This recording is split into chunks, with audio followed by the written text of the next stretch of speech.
নমস্কার বন্ধুরা, আজকে আপনাদের রাগ অথবা ক্রোধ শান্ত করার কয়েকটি উপায় সম্বন্ধে আপনাদের জানাবো।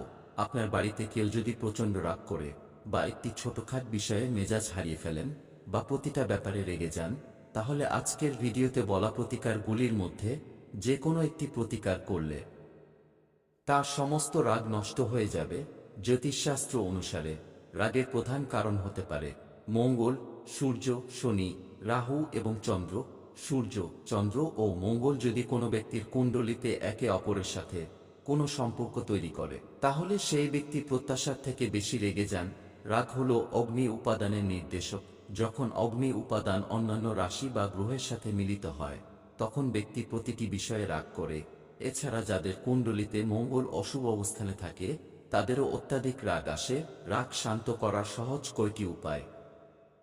নাম্বার 1, প্রতিদিন সকালে ঘুম থেকে ওঠার পর প্রথমে পৃথিবী মাতাকে প্রণাম করুন। এছাড়াও বিছানা ছাড়ার পরে কমপক্ষে 15 মিনিট কারো সাথে কথা বলবেন না। শাস্ত্র অনুসারে এটি নিয়মিত করলে রাগ কমে এবং মনে শান্তি আসে। এছাড়াও গুরুজি, প্রতিদিন হনুমান চল্লিশা পাঠ করুন। হনুমান চল্লিশা পাঠ করলে মঙ্গল শান্ত হয় এবং রাগ কমে যায়। নাম্বার 2, জ্যোতিষ শাস্ত্র অনুসারে রাগের সম্পর্ক চন্দ্রের সঙ্গে। জন্মকুণ্ডলিতে চন্দ্র দুর্বল হলে বা চন্দ্রের দোষ থাকলে মানুষ খিটখিটে হয়ে যায়। এই ধরনের ব্যক্তি সমস্ত বিষয়ে রাগ করে। এই ধরনের ব্যক্তিদের রাগ নিয়ন্ত্রণ করতে হলে রূপার আংটি বা লকেটের মধ্যে মুক্তা পড়তে হবে। এছাড়াও সোমবার রাতে কিছুক্ষণ চাঁদের দিকে তাকিয়ে থাকলেও রাগ ধীরে ধীরে কমে যায়। নাম্বার 3, চন্দনের গুণ হল শান্ত এবং আরাম দেওয়া। আযুর্বেদে ও ধর্মশাস্ত্রে চন্দনের অনেক উপকারিতা বর্ণিত হয়েছে। চন্দন সমস্ত শুভ কাজে পাশাপাশি পূজায় ও ব্যবহৃত হয়। জ্যোতিষ শাস্ত্র অনুসারে আপনি যদি খুব রেগে যান, তাহলে চন্দনের প্রতিকার আপনার জন্য উপকারী হবে। এর জন্য প্রতিদিন কপালে চন্দনের তিলক লাগান। এটি মনকে শান্ত রাখবে এবং রাহু দোষ থেকে মুক্তি দেবে। নাম্বার 4, রাগ নিয়ন্ত্রণ করতে প্রতিদিন সকালে স্নান করে ভগবান সূর্যকে জল অর্পণ করুন। একই সঙ্গে মহাদেবের পূজা করতে হবে। এই প্রতিকার মনকে শান্ত রাখে এবং রাগ নিয়ন্ত্রণের আসে।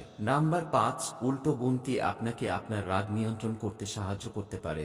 আপনার শ্বাসের উপর ফোকাস করে 10 থেকে 1 পর্যন্ত উল্টো গুণটি করা আপনাকে আপনার মেজাজ এবং ভাষা নিয়ন্ত্রণ করতে সাহায্য করে। নাম্বার 6, একটু হাঁটলে রাগ নিয়ন্ত্রণ করতে পারবেন। অবস্থান পরিবর্তন পরিস্থিতিকে প্রভাবিত করতে পারে, যা রাগে তীব্রতা কমাতে সাহায্য করে।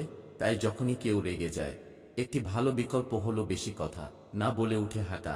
নাম্বার 7, কিছু না বলে চুপ থাকলে রাগ কমে যায়। লোকেরা বিশ্বাস করে যে এই বিকল্পটি ব্যবহার করে রাগ ভালোভাবে নিয়ন্ত্রণ করা যায়। রেগে গেলে নিজেকে শান্ত রাখুন এবং কিছু সময়ের জন্য কথা বলা এড়িয়ে চলুন। এটি আপনাকে অন্য ব্যক্তির কথা শোনার এবং তাদের দৃষ্টিভঙ্গি বোঝার সময় দেবে। উপরন্তু এটি রাগ নিয়ন্ত্রণ করে এবং আরও ভালো এবং পরিষ্কার প্রতিক্রিয়া দিতে সাহায্য করে। তো বন্ধুরা, এই ছিল রাগ কমানোর কয়েকটি প্রতিকার। যদি আপনার বা আপনার পরিবারের কোনো ব্যক্তির রাগ বেশি থাকে, তাহলে আপনার সুবিধা অনুযায়ী যে কোনো একটি প্রতিকার করুন। অবশ্যই ফল পাবেন। ধন্যবাদ।